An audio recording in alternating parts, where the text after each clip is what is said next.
Bachelor of Science in Business Administration. Kabilang sa mahalagang karangalan at pagkilala sa kanyang natanggap, ang paggawad sa kanya bilang Most Outstanding Filipino sa larangan ng serbisyong publiko mula sa Gawad America Foundation, isang institusyon na nakabase sa Hollywood, California, USA, at isa sa top men who matter ng People Asia Magazine. Sa lahat ng mga narinig ko ngayon, isang malaking karangalan na ipakilala ko sa inyo ang taong lumaki sa mahirap na pamayanan sa Tonyo at ngayon ay naatasang muling itayo, buhayin at paliguin ang kapital ng ating bansa. Tinaguriang the total rockstar ni Ambassador Soki ng US. Ang kagalang-galang na Francisco ISKO Moreno, alkalde ng lungsod ng Maynila. Pasibukan natin sa mainit na garap palakpakan. Maupo po kayo. Maraming salamat sa ating tagapagpakilala. Ma'am, thank you. Sa ating pong Sister Christine Pinto, OSB President. Sister Obiana, Rosario Obiana, ito pangalan nito. Chayong. Sa amin na nanay. Chayong yun. Huwag nga ba Chayong? Rosario Obiana, OSB Grade School Principal. Dr. Virginia Fornias, Vice President for Academic Affairs. Sa lahat ng ating mga sisters, members of the faculty, executive officers, mga kawani ng institusyon, at lahat, kung may mga magulang, at sa lahat ng mga mag-aaral ng ISKO, magandang araw sa inyo. Hi! Hello! Ito ang pinaka-challenging na oras ng pagsasalita ng isang tagapagsalita. Yung ganitong oras, ito yung oras na nakakaantok. Nung estudyante ako sa Rosauro Almario Elementary School, ang pinaka-challenging doon yung alas 9 ng umaga. After mga 2-3 subject na. Tapos, nung high school naman ako, pagdating na ng mga launa, alas 2. Naantok ka na. Kaya ganun din, sa karanasan ko, sa dami ng pagkakataong naibigay sa akin, salamat sa Diyos na ako'y makapagsalita sa iba't ibang dako ng bansa at some portion of the world. Talagang yung oras ng alas 2, alas 3, medyo challenging. Kaya, hi! Kasi ang hirap manggising ng audience. Lalo na pag pag-uusapan ay politika. The most boring portion. Politics. But in showbiz, sa showbiz, mas nabubuhay ang dugo ng tao. Ay, totoo bang yan yung bagong boyfriend niya? Yan ang madalas na nakaka-entice sa isang conversation ng mga tao.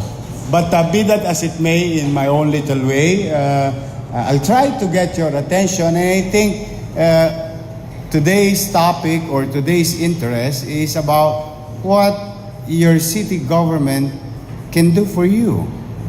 Or what can you do for your beloved city where you live, sleep, go to school? So ano nga ba? Sabi, hindi masyado pa akong bata para maging bahagi ng pamahalaan. Totoo? Totoo, masyado kang bata para maging bahagi ng pamahalaan. Pero ikay bahagi ng pamayanan. Ang pamayanan ay binubuo ng mga institusyon at mamamayan. At ang mamamayan ay binibilang sa kategorya. Yan ay mayaman, middle class, at mahirap. At sa kategorya na yan may katatayuan din sa buhay. No? Ay meron ding edad. Oh. Kaya hindi como tayo ay bata, wala na tayong partisipasyon sa pamayanan. In fact, it's the other way around. Why? We can always utilize yung ating kabataan to be part of any form of change for the better. Because there are two types of change. Change for the worse and change for the better. So, doon tayo sa betterment. No? So, ngayong hapon na ito, mahaba ako magsalita. Sa totoo lang, uubusin ko ang lahat ng oras ninyo sa susunod yung subject na ikalulugod nyo naman. I know the feeling. Pero hindi. Hindi ko gagawin yon. Dahil, totoo, nagagalak ako na makasama kayo. Nagagalak ako na interesado kayo sa pamahalang lungsod, sa bagong pamahalaan. Pero alam ko kayo ay may obligasyon din bilang isang estudyante sa inyong paaralan at ako naman ay may obligasyon pa sa pamamahala hanggang mamaya. Kaya babalik pa ako sa akin na ilang tungkulin at kompromiso. Kaya bagay na, ang normal ay usually ako ang nagsasalita. Ngayon, gusto ko sana, baka naman may matutunan ako sa inyo. So I would rather listen to your thoughts, questions, or doubts. No? Because so that we can clear things out. Kumbaga, mas gugustuhin kong makapakinig. Kasi ang tao na may tainga at ginagamit niya ito ng tama ay mas maraming matututunan kaysa sa taong nagsasalita lamang. Kaya if I may share to you that in life or my life at the very least, no, I always follow the concept of Confucius, and he said, he who asks question is a fool for that moment, he who does not is a fool forever. Because I practice that as a matter of principle because I was deprived of opportunity, unlike you. I was deprived of opportunity to go to a regular school with regard to time. Kasi naudlot, tama ako sa elementarya, tama ako sa high school, pero hindi na ako makapag-kolehiyo. Kaya naudlot. Kaya mapapansin ninyo yung mga petsa na binanggit ng tagapagpakilala kanina, ay mga bagay na parang kailan lang. Sapagkat nakita ko ang kahalagahan ng edukasyon. Bukod sa nakita ko na yan nung bata ko, na kung saan ang tanging solusyon sa katatayuan ko sa buhay ay makapag-aral. Pero sabi ko sa inyo, unlike you, kayo yung mga batang pinagpala. Masuswerte't nagkaroon ng magulang na kaya kayong papag-aralin sa maayos na eskwelahan. No? Medyo upscale or a few steps ahead of what we have experienced because your parents can afford it. But me, unfortunately, hindi ako masyadong pinalad. But magkaganon pa man, kaya kung bakit ako'y bumalik pa rin sa pag-aaral, dala nung nakita ko, nung ako'y nakapasok sa pamahalaan, maraming salamat sa mga taga-Tondo. Kahit ako'y 23 anyos lang, high school finish lang ako when I started in government. In fact, at that time, that was 1998, there is this hindrance or stumbling blocks that we in show business, we people in show business, entering into public service, there is a certain level of prejudgment na kami daw ay mga taong pumapasok sa politika na mga tamad, babaero, magnanakaw, walang alam, bobo.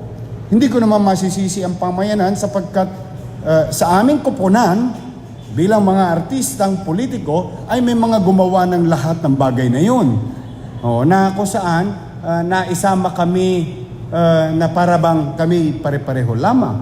Kaya sinabi ko, pinagpapasalamat ko sa Panginoon Diyos sapagkat bagamat ganun ang katatayuan ko at high school finish lang, binigyan pa rin ako ng pagkakataon na makapaglingkod at the very young age. Kaya ako dinidiinan sa inyo yung pagiging bata ninyo. Ay sapagkat ako'y 23 years old, no? In political history of the city government, that is on record already.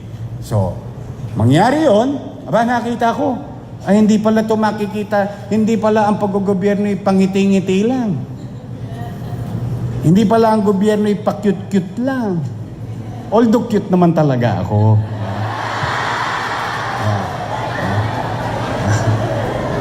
Nung araw. Ngayon, acute na. So kaya, maraming salamat kay Vice Mayor Danny Lacuna, yung ating dating Vice Mayor. Siyang ama ng kasalukuyang Vice Mayor ng lungsod na si Danny Lacuna.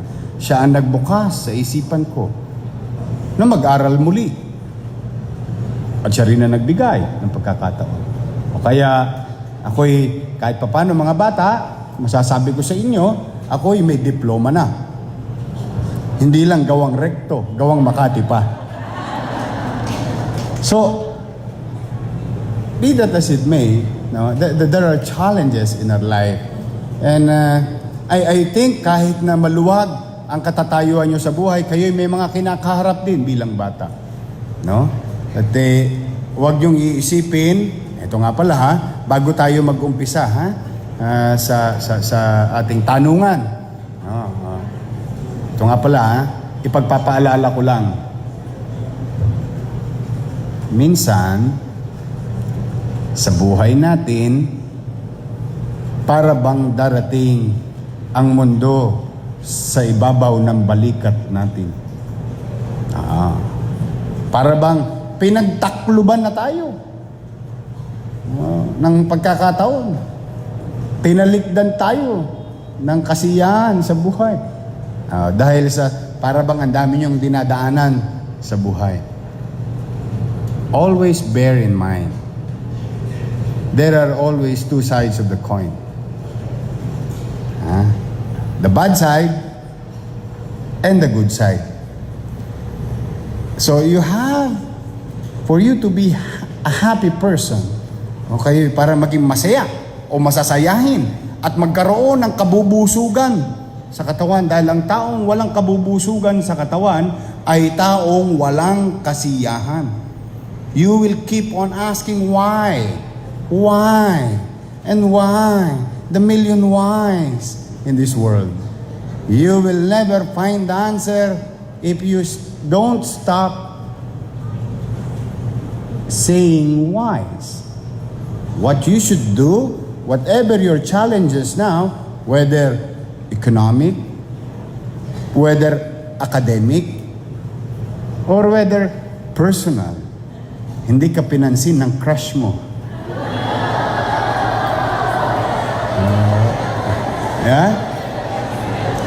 Huwag kayong mag-aalala. Economic? Let's answer that. There is a boy at your age, nagtutulak na ng kariton. There is a boy at your age, nagtutulak na ng kariton, nagsasidecar na. At ang kinakain niya ay tira sa basurahan.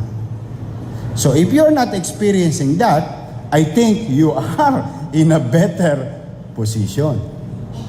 Okay? So always think that, ano nga ba ang buhay ng isang batang katulad ko na meron sila sa kabilang dako ng lipunan?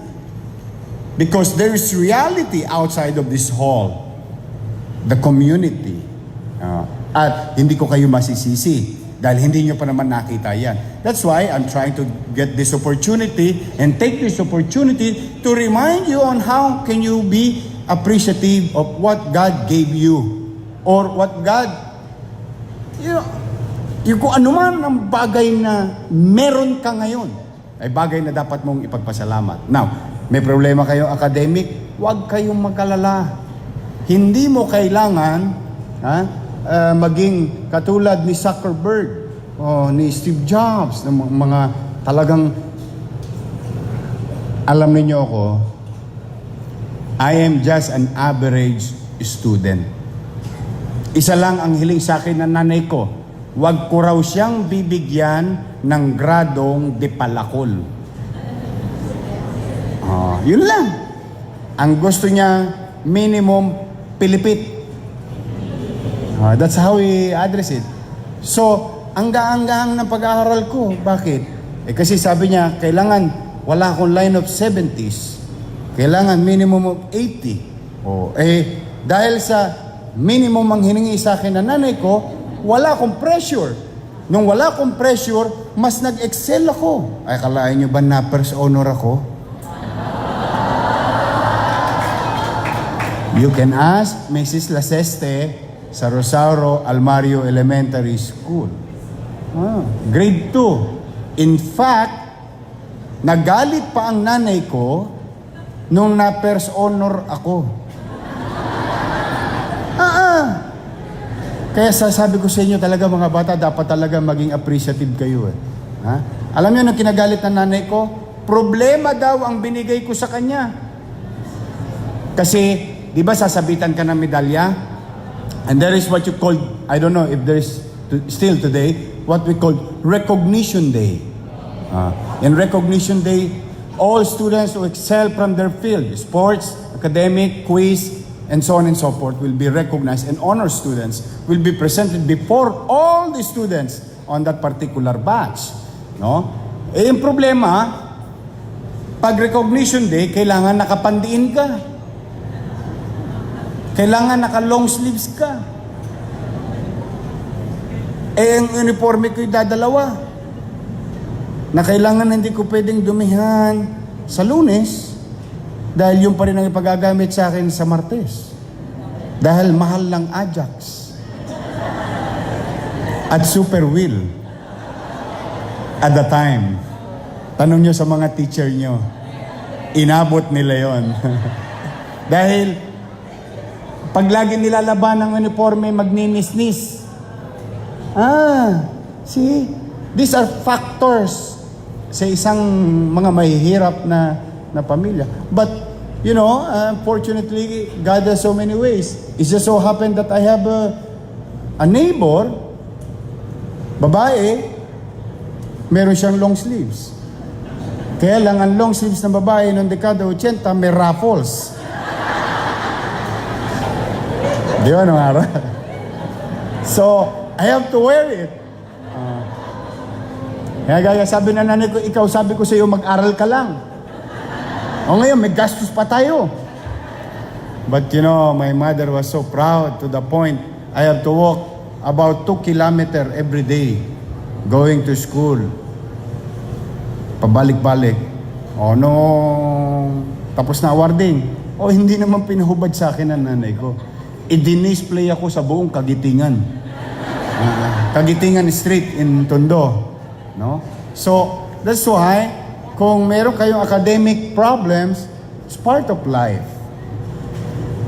Be normal. Normal is, may asignatura, tupdin mo. Bakit? Obligasyon mo yun bilang isang estudyante.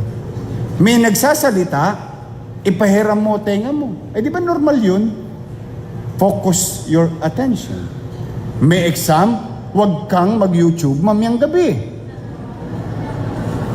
Mag-review ka because that is your obligation to yourself.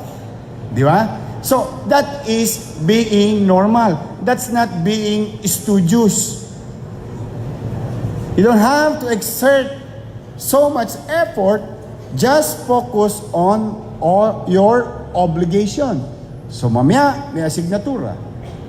Gagawin ko ang assignment ko. May exam bukas, magre-review ko ngayon. See? Walang bago doon. And naturally, because you keep on practicing this, naturally you're being an average student, and before you know it, you're getting good grades. Because that is the effect of perseverance. Consistency. Importante yun, ha? Yung consistency. Yung perseverance, may effort. Yung consistency is being normal. You're just being consistent on what you do. And if I may share it to you, what and then third, puso. Yan, puso. Ayan. Madalas sa bata, naapektuhan ang buhay. Kapag may crush, hindi siya napansin. Apektado. Ando sa ilalim ng puno.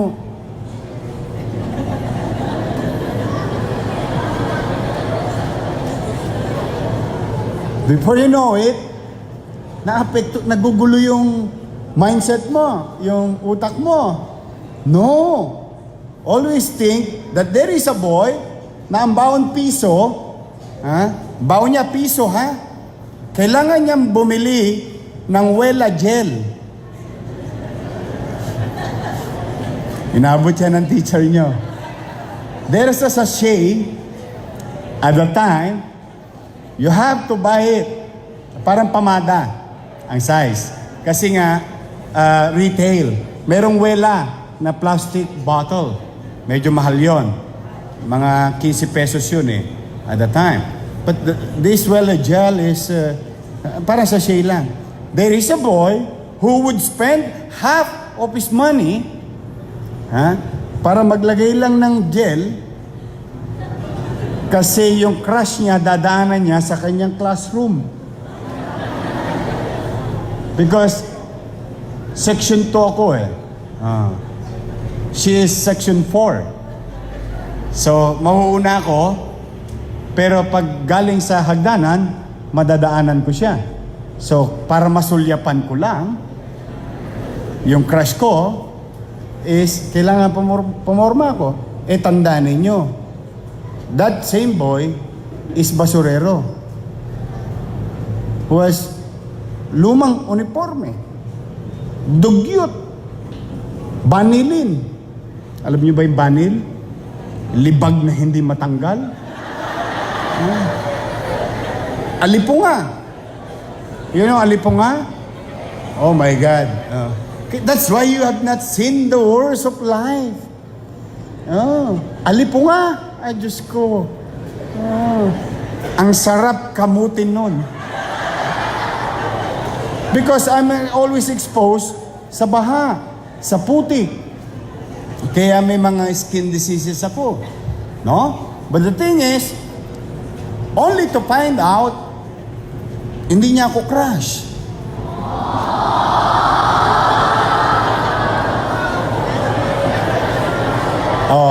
That is elementary. Let's talk about high school life. In high school, medyo napapabilang ako sa mga medyo magagandang resultang grado. Section 1 ako nung first year. You know, in sectioning, in public education system, that is what we call segregation. Maganda. Medyo maganda. Okay lang. Pwede na.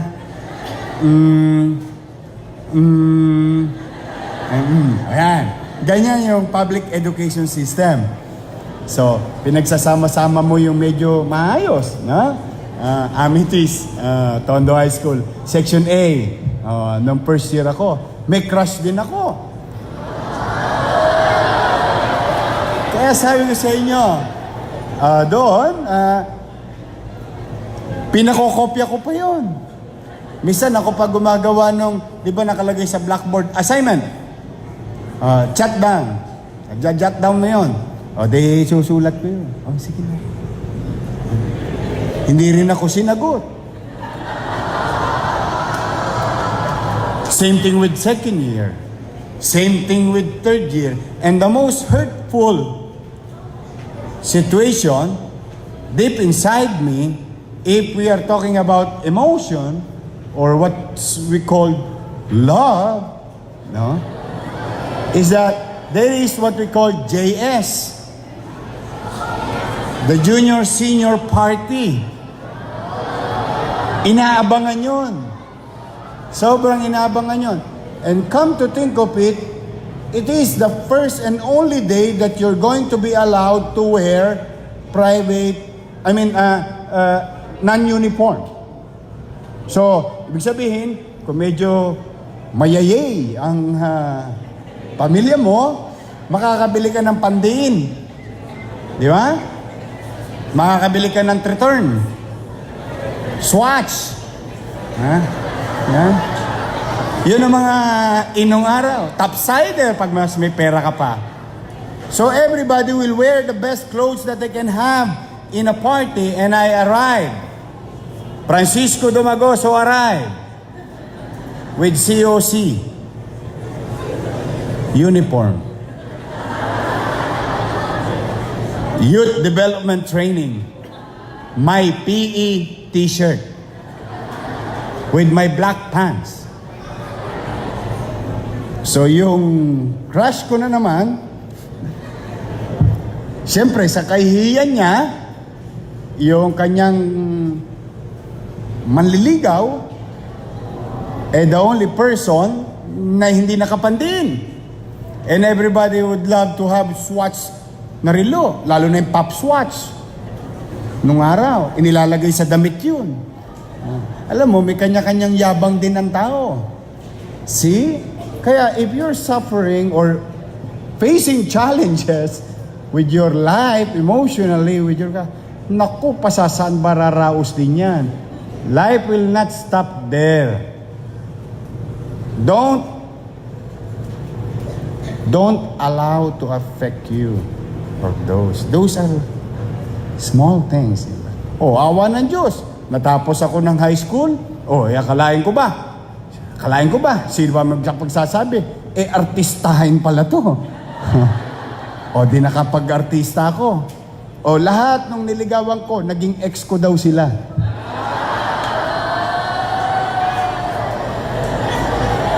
Magaling gumanti ang tadhana, no? Oh, see? I don't want to offend anybody, but, puro busted ako.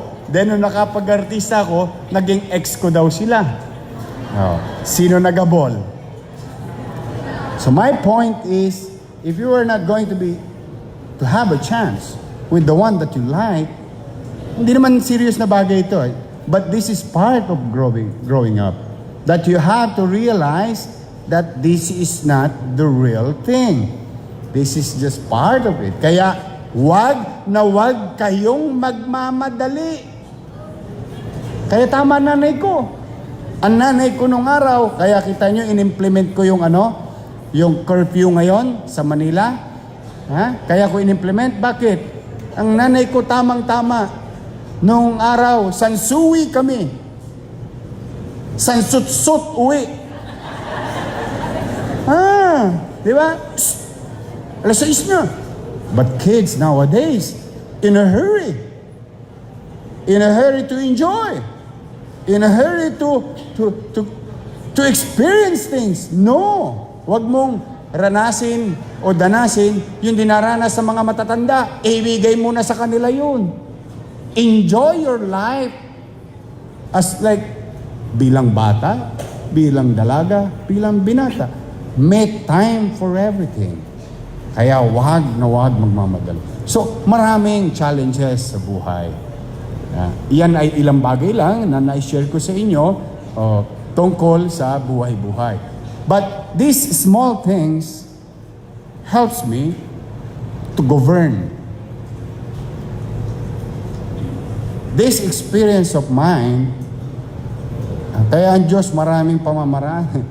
Akalain mo doon ako ilalagay sa kalugmukan ng lipunan, only to find out that I can utilize those experience and knowledge when time comes to govern.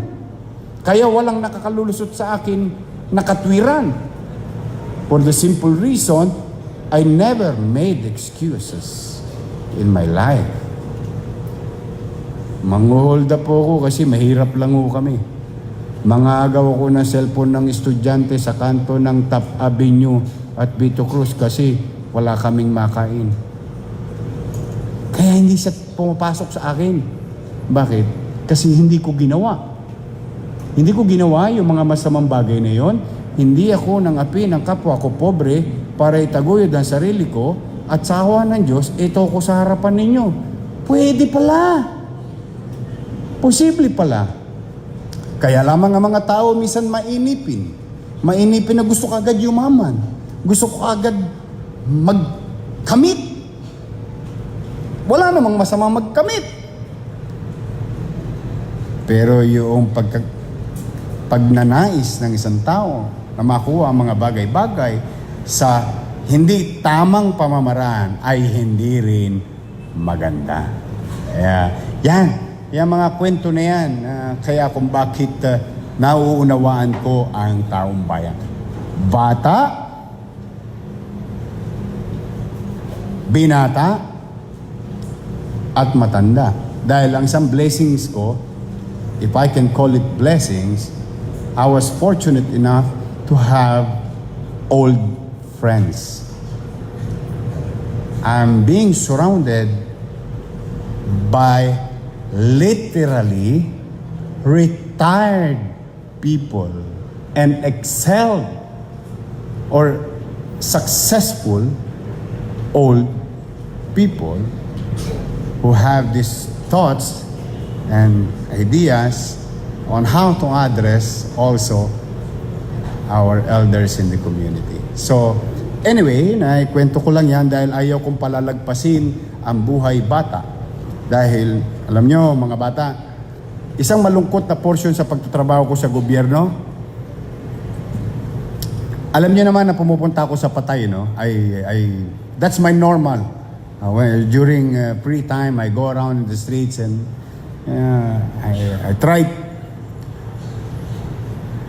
in my own little way, trying to, be there at the lowest moment of their lives. Alam mo yung sad portion of it, marami ako na-experience, dalaga, uminom ng silver, o dahil iniwan ng jowa, o matay, kasi nag-fail. How I wish I was there before it happened. So that mag-real talk lang ba? Because sometimes people needs tenga.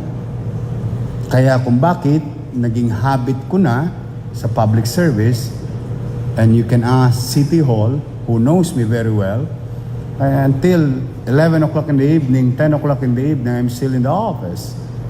Just by listening. Kasi may mga taong minsan kailangan lang oras. How I wish. That's why I don't want to miss any opportunity to remind the children of today that there is more in life. Whatever it is, maniwala ka na. Ibibigay ko na sa iyo lahat ng problema. Lahat na. Basta hindi ka pa kumakain ng tira ng tao sa loob ng basurahan. Nakakalkalin mo muna. Hindi ka pa naghihirap. Hindi ka pa tinakluban ng tadhana o ng pagkakataon. So, if you have that kind of mindset, then you'll be a happier person. Buti nga, may uniform ako eh. Buti nga, baon ako. Things you have to appreciate. So anyway, thank you very much. I would rather listen to you and start asking about, you can ask anything under the sun. Ayan ha. And I would suggest that if you're interested in governance, you can ask now. Don't be afraid. There is no right and wrong question. Okay? This is your chance. At thank you sa mga nagbigay ng sulat kanina. I appreciate it. Andi dito na.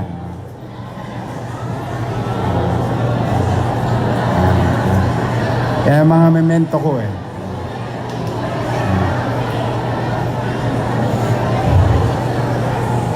Okay.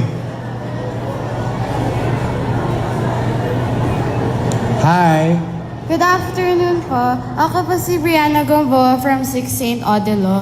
Tumatakbo po ako bilang Pangulo ng klase. Ano pong maipapayo niyo sa mga kandidato, lalong-lalo na po panahon na ng pangangampanya? Okay. That's a nice question because I've experienced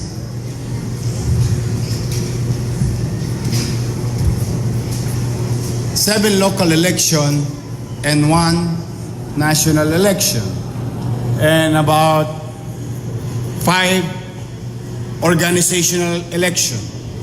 I was then a Vice Mayor's League President of 1,600 Vice Mayors all over the country. No? Now, one, you're running.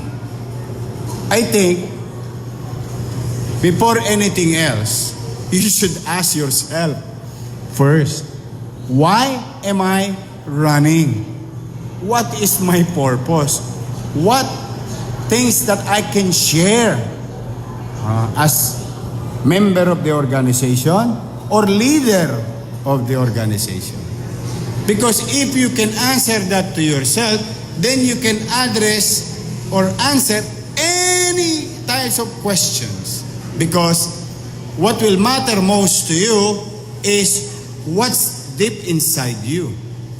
If you know your purpose, there are questions will be thrown to you that you may not answer it very well. But it doesn't mean it's a bad leadership. No. It's just so happened that the question thrown to you, which you're going to face later on, is hindi mo yung linya. Hindi yun yung purpose mo. So, mahalaga bilang kandidato, kailangan alam mo ang purpose mo. Now, eto na. May kuponan. This is the bad habits in Philippine politics. May kuponan. May kasamahan ka. Leadership starts with how will you maintain relationship with your alliances? Because there must be a purpose also for them to join that flock or koponan. That's what we call partisan politics. Nowadays, party system is just for paperworks. For purposes of not being an independent candidate. I want to be there. I join. Book, tamo na pa si mo, 5-5 sumpaan. Kahapon, I don't want to put it in colors masyado. Kahapon A, bukas B, a week after that C. It defeats the purpose of you as a flock kasi magkakaroon kayo ng common goal. You have your thing as a candidate at yung mga kasama kailangan nasa isang antena. You're listening to one radio station so that you'll be in harmony. Then, the last part is competition. Remember, election, as much as possible,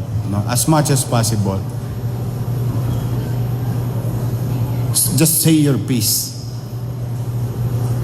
Bank on it. Immaterial whether the audience is listening or not, agreeing with you or not, because in democracy, 50% plus 1 lang. Your math teacher will agree with me. 51% is greater than 49. So, kaya hindi mo kailangan makapanakit ng damdamin. Because some people will not agree with you. And if you respect point of views, if you respect ideas that sometimes contradicts your idea, then wala kang makakaaway. Then let the people or your community decide whether they will choose you or not. Because you cannot force the people to vote for you. But you have to invite them. You have to put them in that direction. This is my goal. This is our mission. This is where we're going to bring you. If you believe in us, come. Samahan nyo kami. Dito tayo, magsama-sama tayo. So, para matapos ang halalan, hindi ka kakain ng ampalaya.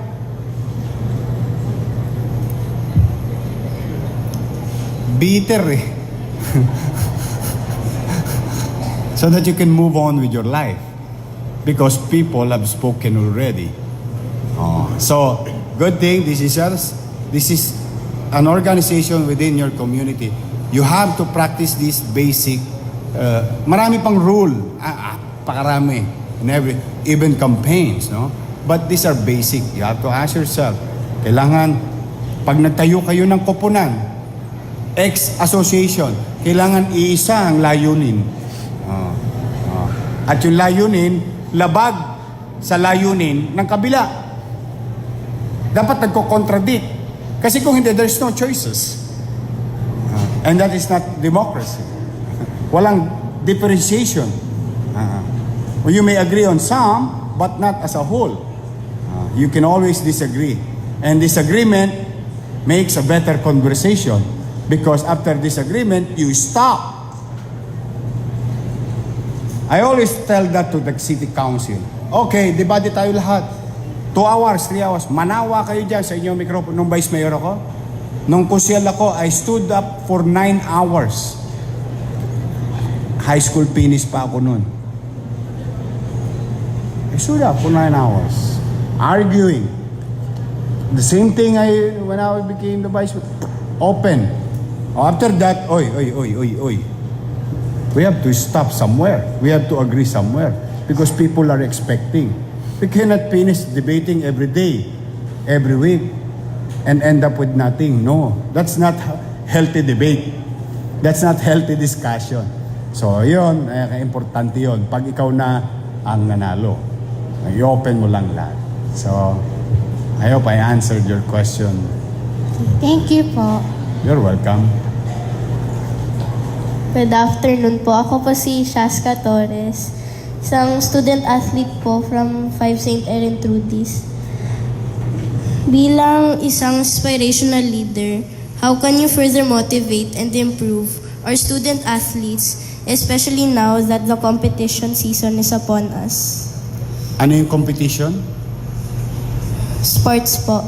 Sports. Ganito lang ang buhay. May nananalo, may natatalo. So, kailangan mo lang ihanda ang damdamin mo doon sa pagkatalo. Kasi pag naihanda mo yun, pag hindi dumating yun, you are in a better position. So, you really have to prepare yourself mentally and emotionally facing defeat. Ganun lang yun. Para wala kang masyadong hang-ups sa buhay. Then, sometimes failure will give you level of experience and understanding. Because ako nagkamali sa buhay. And I'll tell you, because I've been into competition. Election is competition. Diba? Hindi nga lang physical, unlike sports. But looking at it from a different perspective, still competition. And I failed. You know what's my failure? I failed to distinguish, with all the experience that I have, failed to distinguish a character of a person. That is my failure. I thought kapag ang tao nadadapa, nagtatanda. Lalo na kung matanda. Kasi ang matanda, wala nang karapatang magkamali. Dahil wala na rin siyang oras. Kulang na rin. Kaya bagay na pagpananaw ko, kaya nga baka mali ako eh. Pananaw ko, siguro hindi naman ito loko-loko. Siguro nakakulong na to, bumait na to. Siguro magtitino na to. If God gave others chance to redeem themselves, that's why God is forgiving. If God can forgive, then we as people, we should be understanding also and learn to forgive. So pag hindi ako, hindi magtitino na to, sige, okay ako. Only to find out, no.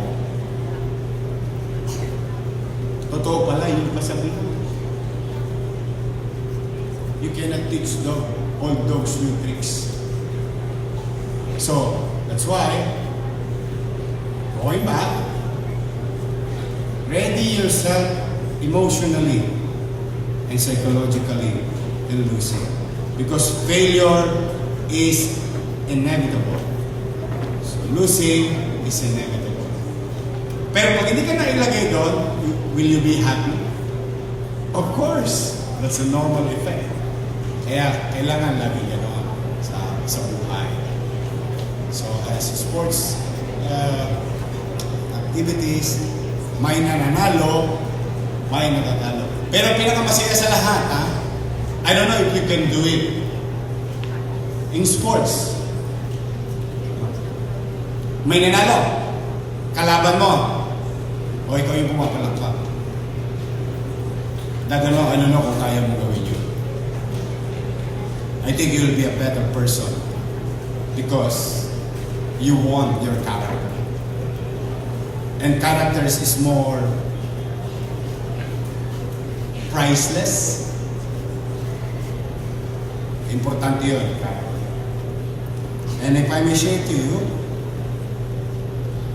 in my phone, it's always like this. No, I'll share it to you. People with good intentions makes promises, but people with good character gives them. So, hindi yan patungkol sa sports. Pero if you want to develop your character as a sports-minded person, you have also to define your character. And it gives values to the viewers and your followers later on so that you can be an inspiration to others. Thank you. Thank you po. Yes. Magandang hapon po. Magandang hapon. Galing sa 4 St. Maurice. Ang itatanong ko po, ano po ang pinakamahirap na naranasan niyo bilang isang mataas na pinuno? Oh, habits. Nowadays, the habits of the people. That's why I'm trying to change the mindset. Na pwede tayo maging mahirap, pero hindi naman tayo kailangan makapangapi ng kapwa natin mahirap. Na lahat ng tao pwede mag-participate sa pamamahala. Sa paano para? Pagkukusa. Ibinabalik ko yung ugaling luma. Na ang tao nagkukusa, may nakatingin o wala. Nasunod. Ang hirap na portion yun. It would cost me billions of pesos. More, maybe. But no. Why would I spend money in changing the mindset of our people? I'll show them. Even to the point, the worst part of it is I'm showing enforcer how to do their job. I'm showing employees of City Hall how to create extra steps, create extra mile on performing our duties beyond office hour. By doing so, one way or another, I hope I'll be successful in changing the mindset na ang taong naglilingkod sa bayan, Hindi ito 8 oras lamang. Anyway, pinili mo yun eh. Pwede ka naman sa private eh. Pero pinili mo public service eh. See? So yun ang isang pinaka-challenging ngayon. It's the habit ng tao. But sabi nga ng kasabihan, I would rather try and fail than fail by not trying. Nasubukan na nila, di ba? Marami na sumubok sa Maynila, di ba? Marami na dyan. Peace in order, peace in order. Marami na. Dami ng karakter na naglingkod sa Maynila. But nobody tried to go to basic. Nobody did. They always wanted to have this kind of high-polluting words, using so much duplication from other countries. They tend to forget who we are as Filipino, who we are as Manileño. Nakakalimutan. Why would you put mukhang planetang ilaw? It's like Shanghai. This is Manila. And we are Filipinos. And Jose Rizal said, you can have a lighting in a bottle using an insect. A concept of alitap-tap, kulisa. So very much Filipino. Then we put kapis lighting. Simple, light, may purpose, lumiwanag, maliwanag. Pero Filipino. That's Filipino. Organically speaking. But traditionally, it reminds us, oh, nga pala, nung araw, no? Oh, ganito tayo. See? So, ayan, mga bayabago natin. Habits. Pakahirap. Maniwala ka, ang hirap. Cat and mouse. Katuturo mo pa lang. Sumunod.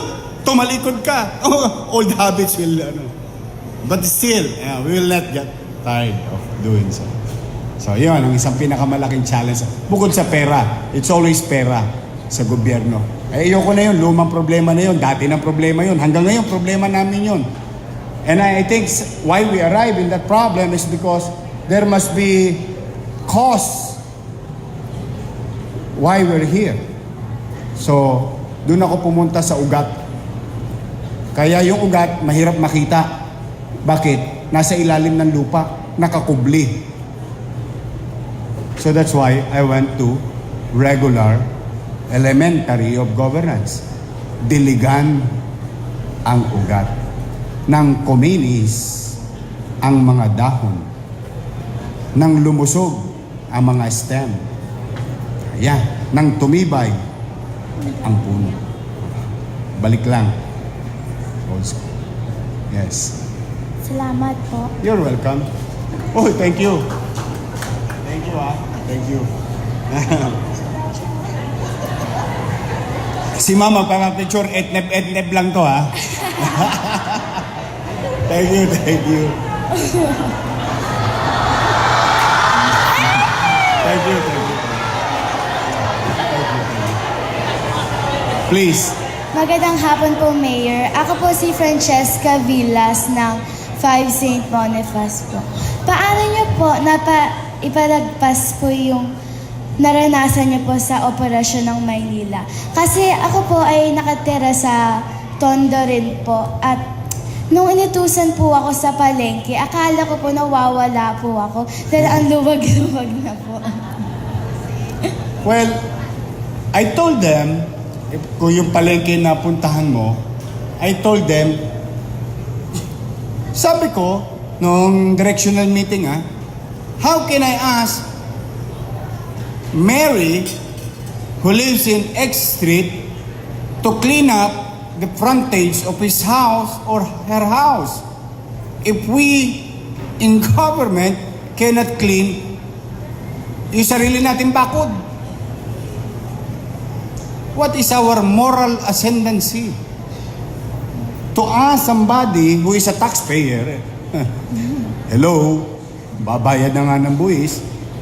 And I'm trying to create certain mindset that you can participate in governance by magkusa. kusa kang maglinis ng tapat ng bahay mo. Although hindi mo yan property. And yet, our facilities, parks, buildings, and so on and so cannot clean our own.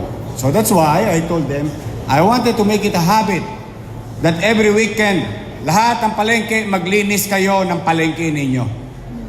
Ayaw kong aabutan ko yan, nadadaos-dos ang matanda. Dahil madulas. Dahil ang libag, ganyang kakapal. Pag inabutan ko yan ng ganyan, stay away from the city government, retire. Well, it may sound harsh, but these are basic. If you cannot do that, little things, what more pag sinabi ko na, kailangan pag-ibayuhin mo ang koleksyon. Palaguin mo, mas mahirap yun. Pero yung paglilinis ay simple. O kaya, awa ng Diyos, pati, can you imagine directors of hospital cleaning up the hospital? And its surrounding? So all facilities are now being required. Can you imagine policemen doing clearing operations, flashing? Tingnan po kasi, ultimo bundling. Can you imagine bundling of wires? Simple. Bundling. Hindi ko naman na underground. Pero ayoko na parang sampayan. Kaya bang gawin? Ay, kaya. Nyangga-nyangga lang. Sorry. Iikutan mo lang yun eh. Ganun pa rin. May kable pa rin. Pero parang may gobyerno na. Yan. Yan ang nangyayari. And I'm happy that you appreciate it. And I hope we will be consistent. Because that's the next challenge to us. A 20-year problem in 8 lanes at 2 kilometer, which what we called Ascaraga during our lolos and lolas, and now recto, was gone in 48 hours. And same thing with Juan Luna, Tondo. Juan Luna Binondo. In Paco. Huwag ka na lumayo. Ito, mas malapit. Pedro Hill, kanto ng 7-Eleven. At Top Avenue. Nangawala. Istruktura sa gitna ng kalsada. O, pag dumiretso ka pa, tapat ng Paco Market. O, pag kumaliwa ka, pass. Parang EDSA yun. Parang recto yun. Hindi makaliwaan. I was there the other night and it is 2 months and 11 days. 10 days. Still clear. So far, we're concerned. Even, I would like to thank Chairman Sia o Paco Park. Araw-araw na ginagawa ng Diyos. Yung mga driver ng taxi na umiihi doon. Butas na nga yung pader eh. Kakaasinta ng mga driver eh. Now, it's not our effort. No, it's not. It's an effort of the barangay. That's why at the very least that we can recognize the effort that they are following everybody.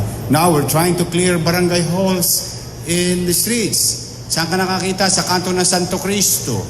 Santo Cristo Tondo. Yung banyo nasa gitna ng kalye. 10 piso isang wiwi. Dito, meron pa rito isa. Nasa kanto pa. Lapit na yan. Bilang na araw niyan. There's 896 barangays. I'm really trying to... They have to mend their ways. There must be government, immaterial of forms. Kung anong gusto ng tao. Monarchy, federalism, communism, socialism, republican. It doesn't matter whatever forms you have as a government.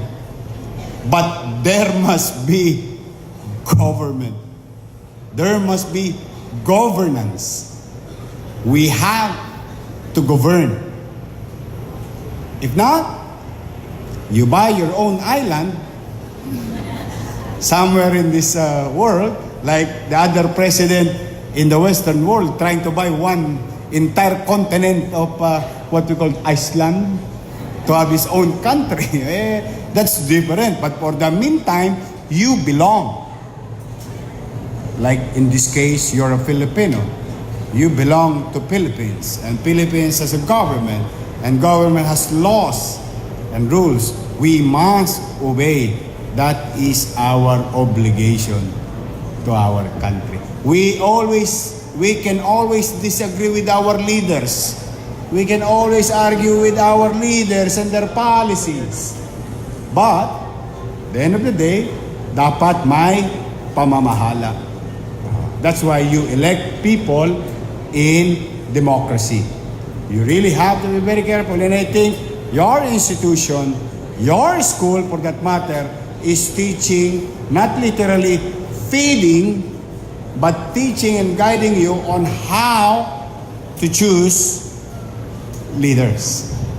And I think you'll be in a better position later on if you know how to discern, distinguish. Hindi yung para sa pamamahala. Yeah, I saw that. But I cannot do anything about it. But as a person, I do some things that are not done publicly. In my own little way. Pero itong ating anim, inaayos yan. Inaayos yung anim nating ospital. Yes, it is in our radar.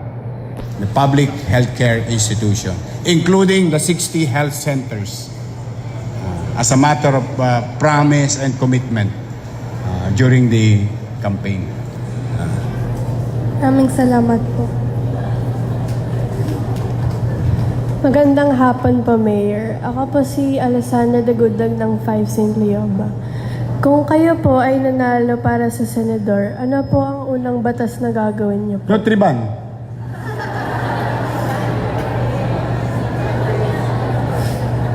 Kaya gagawin ko dito eh. You ask your mother, what is Nutriban? Ganito kalaking tinapay yun. Basag na panga mo, hindi pa ubusin Nutriban.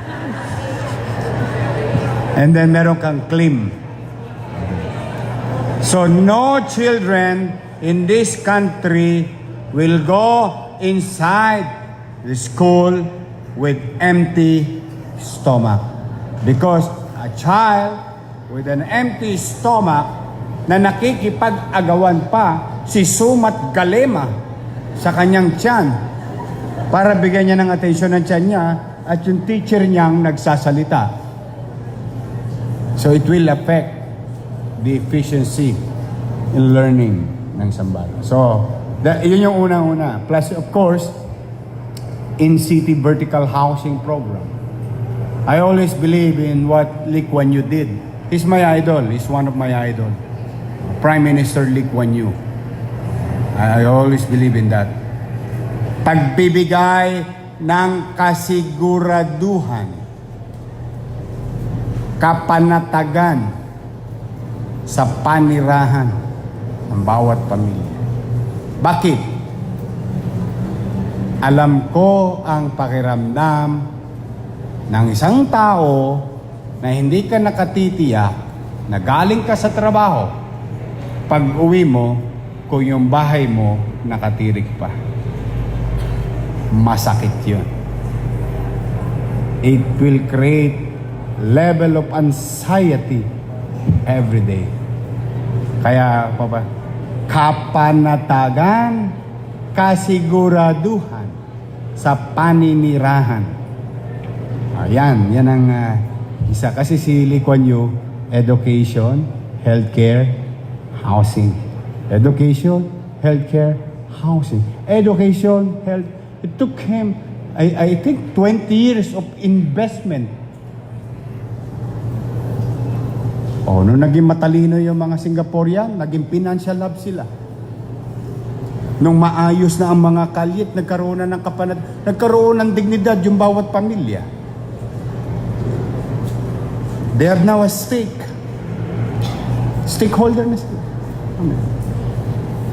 Galing, pero pag inisip mo, di ba nakasaad sa batas yun?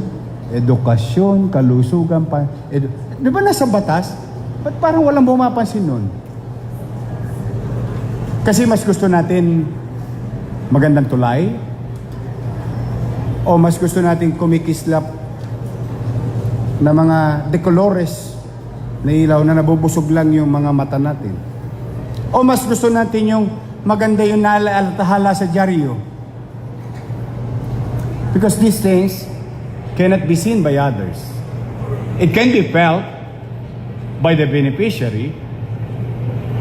It will address social problem, but it cannot be seen politically speaking.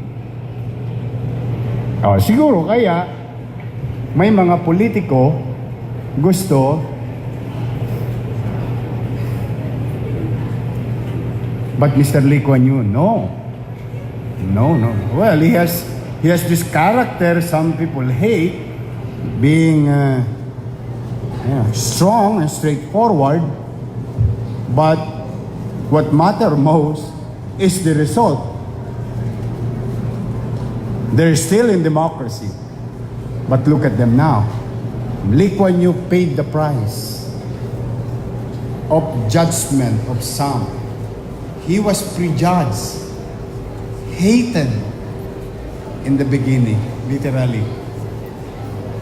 But the thing speaks for itself. Thank you. That's why I like also, so if I have, nga pala, in addition, if I have that kind of copying Mr. Lee Kuan Yew, I also wanted to copy Martin Luther King. Don't get me wrong, that's my balance. Lee Kuan Yew is governance. Martin Luther King is my heart. He's still human being. Equality, fairness, compassion. Yan ang pagbalanse ko. Para medyo... And Abraham Lincoln. That all men are created equal. Babae pwede magmaong. Lalaki pwede magmaong. Lalaki nagtatrabaho, babae pwede magtrabaho. Bumoboto ang lalaki, bumoboto ang pantay. Ano mang urit, kulay, lahi, nakamit, nakatatayo sa all men. Kaya yung mga kaya, yun nabanggit kanina sa pagpapakilala. Yan ang mga inspiration ko. Yes, please. Magandang hapon po, Mayor. Ako po si Bettina Star M. Bonaventura ng Baitang 5, St. Leoba. Nakikita ko po na may mabuting katangian po kayo ng isang mabuting leader. Kung may pagkakataon po kayong mapili na maging presidente ng Pilipinas, nais niyo po bang tanggapin ang pagka-presidente ng Pilipinas? One, ang pangarap ko'y maging kapitan ng barko. I'm just trying to be honest. Very simple. 1980s, squatter, tundo, pag babae ka, para yumaman ka, pumunta ka ng Japan. 6 months lang, bato na bahay mo. This is the mindset, I have nothing against with people of what they have done in life. We have skeletons in our cabinet. But this is now a real talk. Babae ka, ng dekada 80, squatter, punta kang Japan, yayaman ka. Pag lalaki ka, mag-Saudi ka. Maglagay ka ng bigote, baka magahasa ka sa Saudi. That's how they say it at the time. I have nothing against them, but it's how they do it. Or magsiman ka. Dahil gusto ko maging seaman. Pero hindi ako magiging seaman kung hindi ako mag-aaral. So from the beginning, my dream is to be a ship captain. At faith intervene, sa awa ng Diyos, pwede pala akong mag-artista. Then, I felt so blessed. Sabi ko, why not in return do some public service? If I could only change one person, minimum guarantee ko nun, isa lang. But that rest of the history, no? But I became vice mayor. nung nandun na ako, gusto ko na maging mayor. Hindi talaga. Kumbaga, it was not planned. Because of the nature of job or profession or field, natural, may progression yung dream. Tama? Kaya, bagay na hindi nyo mapapansin. I'm really trying to offer myself physically, health-wise, mental, experience, academic, even the persuasive power attached to it, utilizing it to make Manila a better Manila with the help of our fellow 11,000 employees. That's why I'm trying to move heaven and earth today. You know why? Because whether they like it or not, I am now part of history. Saan ka nakakita? Basurero lang ako. Pwede pa lang maging mayor. So, having said that, will I wish to become a president? I don't know. Why? I don't know yet. Will I qualify as a president? My answer is no. Why? Wala pa naman akong ginagawa sa Maynila eh. Will I use my fame? Take advantage of it? Because you're popular? I think a lot of person did that already. And when they became, or nung nandun na sila sa posisyon na yun, hindi nila na-manage yung bansa. And people will pay. People will suffer. Will I be part of the suffering? No, kaya nga from the beginning eh. Hindi mo napansin, I want to pay it forward. So you really wanted to change things. So that's my purpose. Nakaangat na ako. Yagba naman ako sa utaw. Maglingkod naman ako.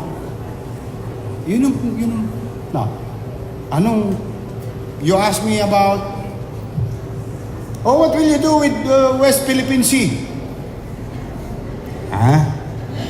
Manila Bay lang alam ko eh. Because I really wanted to be fair with you guys. I know maybe you're frustrated already. Am I qualified? I don't know. I think not yet. Because what I'm doing here is just basic governance. Well, if there's one good thing, thank you very much. A lot of LGU is doing what we're doing here. Well, that's supposed to be. Because where Manila goes, the country follows. That was a saying before, in the 60s. But I'm grateful. The mere fact it's been 2 months and 10 days, you're now considering me for presidency. And I cannot blame you. You don't understand yet the veracity of that question. But I am grateful. I'm honest. I appreciate it. It's just that I'll cross the bridge when I get there. But for the meantime, I think I owe it to you. How old are you? 9. I think I owe it to you. I owe it to you to have a better government, the city government of Manila, to have a better community, peaceful, safe, environmentally friendly. I owe you that much. Kaya nga, talagang we're trying to move heaven and earth to offer better things for the people of Manila and to those people who will visit Manila, 1.2 million of them.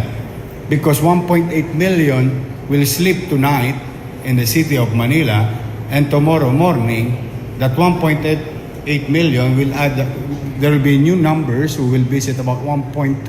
That's 3 million people that I'm going to manage day in and day out. So, before I'll talk about politics or aspire for a better, bigger position, I think, harapin ko muna, yun yung una kong payo kanina sa inyo, di ba? Harapin ko muna kung ano meron ngayon. Dahil kung kapangyarihan lang, ay mas makapangyarihan ng presidente kaysa sa mayor ng Maynila. Kung ang pagnanasa ang gagawin mo, yun ang nasain ko. Pero dyan na marami nagkamali sa sobrang pagnanasa. Dahil walang kabubusugan. Kapag ka walang kabubusugan, ang kabubusugan, hindi lang yan pagkain, ha? Hindi lang yan salapi. Pati kapangyarihan. May mga taong matatakaw sa kapangyarihan. Kaya nga kung bakit pati asawa niya, anak niya, asawa niya sa labas, anak niya sa labas, apo, yung apo nagkaapo, lahat sila nasa gobyerno.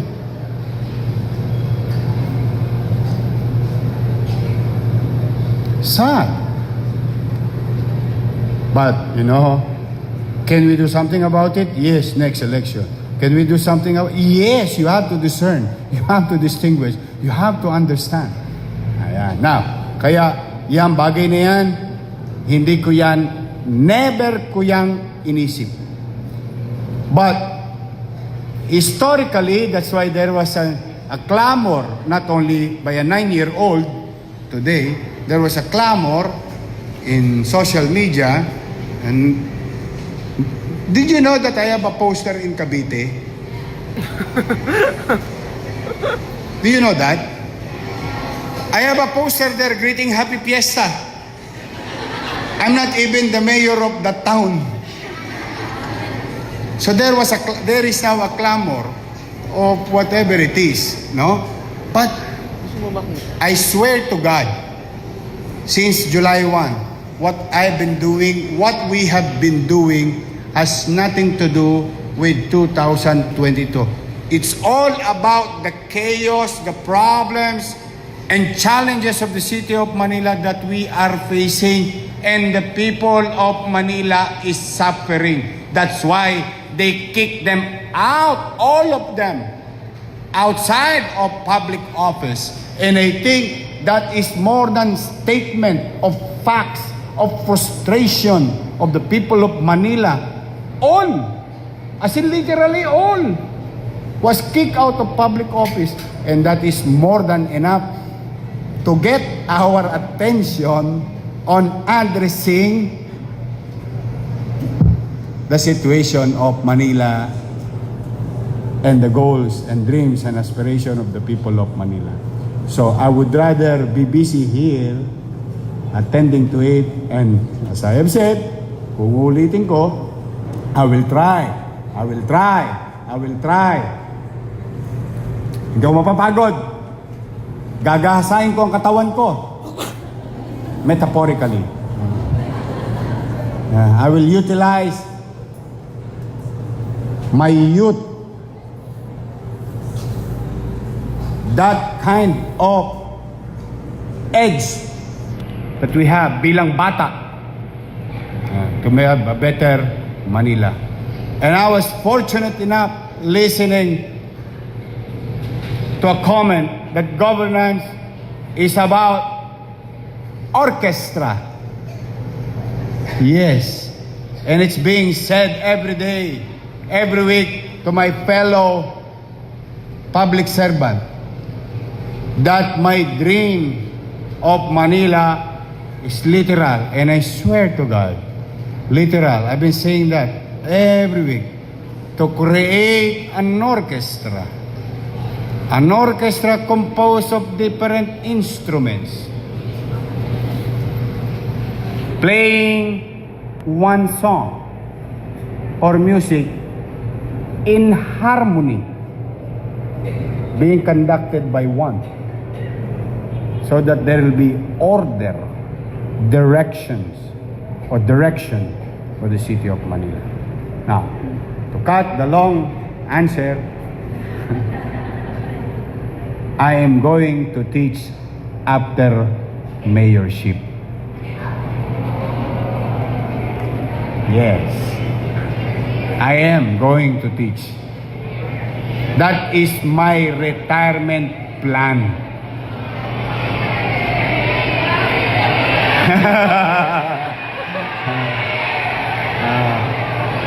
I'm going to teach some things written in the book, something that I have learned in life, and something that I have experienced in governance.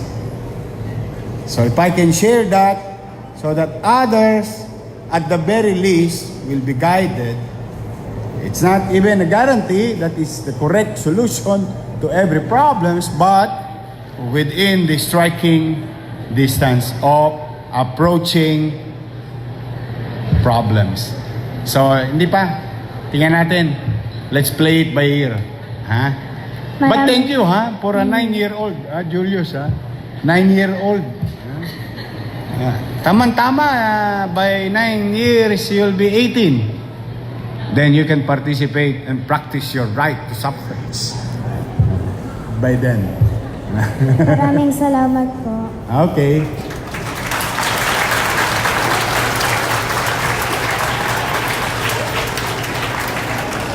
Okay na? Okay na. So anyway, hi! Boring ba ang politics? Sabi niya, no! I told you, one of the challenging tasks for the speaker is to speak before a crowd within the time of period of the day, at 2-3 o'clock in the afternoon. But guys, girls, thank you very much.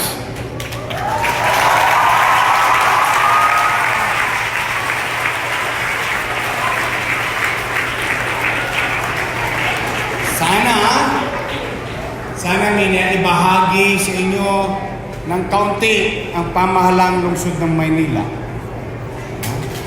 Dahil dyan sana magamit ninyo sa pamumuhay o pagiging bahagi, at the very least, pagiging bahagi lang ng pamayanan bilang mamamayan.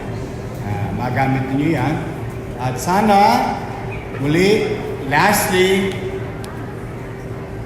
to all the organizers, thank you. But lastly, let me grab this opportunity again. Later on, in an hour or two, you will be with your parents.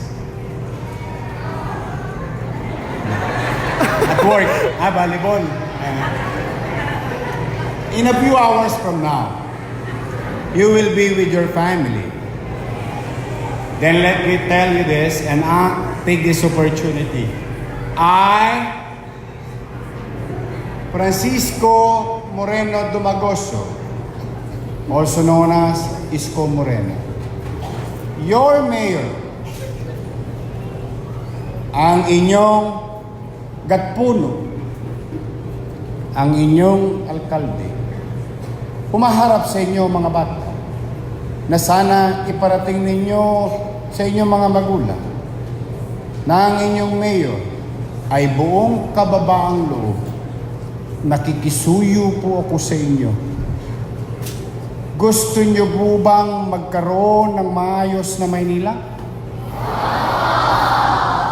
Tell your parents, I'm begging you, Mommy, Daddy, the mayor is begging you.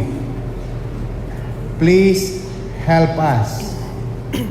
We cannot do it alone. We are about 11,000 people in that white building.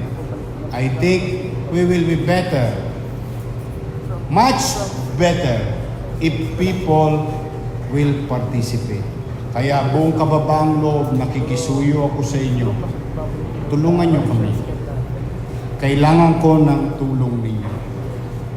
Taas ang kamay ng mga taga-Maynila. Lahat na nagtaas ng kamay. Tayo, baba na po. Tayo